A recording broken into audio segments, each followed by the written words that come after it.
సమీక్ష నిర్వహించారు మంత్రి నారాయణ. అమరావతిలోని సచివాలయంలో సిఆర్డీఏ ఇంజనీర్లు, కాంట్రాక్ట్ సంస్థల ప్రతినిధులతో సమావేశమయ్యారు.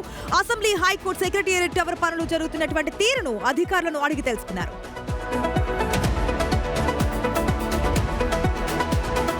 కాంగ్రెస్ హామీల అమలుపైన నిలదీశారు మాజీ మంత్రి కేటీఆర్. జాబ్ క్యాలెండర్ ఎప్పుడు ఇస్తారని క్వశ్చన్ చేశారు. చట్టసభల్లో ఇచ్చిన హామీలను సైతం అమలు చేయకుండా మోసం చేస్తున్నారని విమర్శించారు. ఎన్నికల కోసం బీజేపీ, కాంగ్రెస్ పార్టీలు యువతను మోసం చేస్తున్నాయని కేటీఆర్ ఫైరయ్యారు. హరీష్ రావుపై కాంగ్రెస్ నేత సామ రామ్మోహన్ రెడ్డి సంచలన ఆరోపణలు చేశారు. తెలంగాణలో వర్షాలు పడొద్దని హరీష్ రావు తాంత్రిక పూజలు చేశారని ఆరోపించారు. త్వరలోనే అన్ని వివరాలు బయట పెడతారని అన్నారు.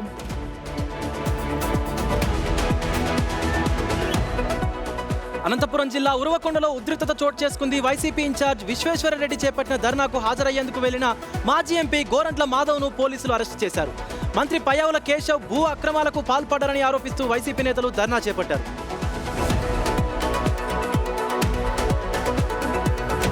కడప బ్రహ్మంగారి మఠం పూర్వ పీఠాధిపతి రెండవ భార్య మార్తి మహాలక్ష్మి సంచలన కామెంట్స్ చేశారు.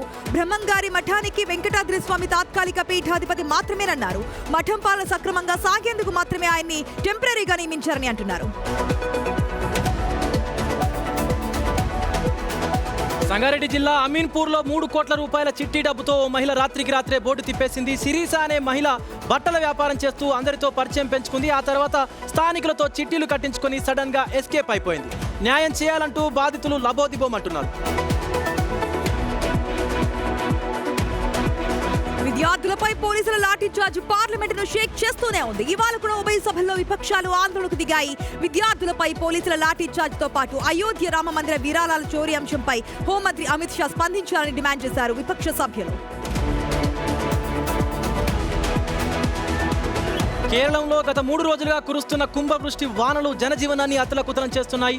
భారీ వర్షాలు, కొండ చర్యలు విరిగిపడిన ఘటనలో మరణాల సంఖ్య 11కు చేరింది. మరో 10 మంది గల్లంతయ్యారు.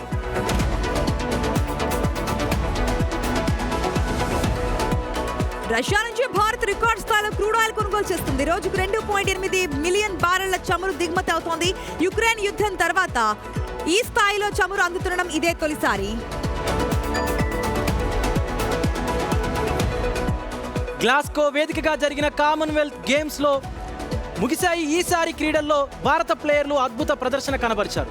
భారత్ మొత్తం 39 పథకాలను సాధించింది. ఇందులో 13 స్వర్ణాలు, 17 రజతాలు, 9 కాంస్య పథకాలు ఉన్నాయి.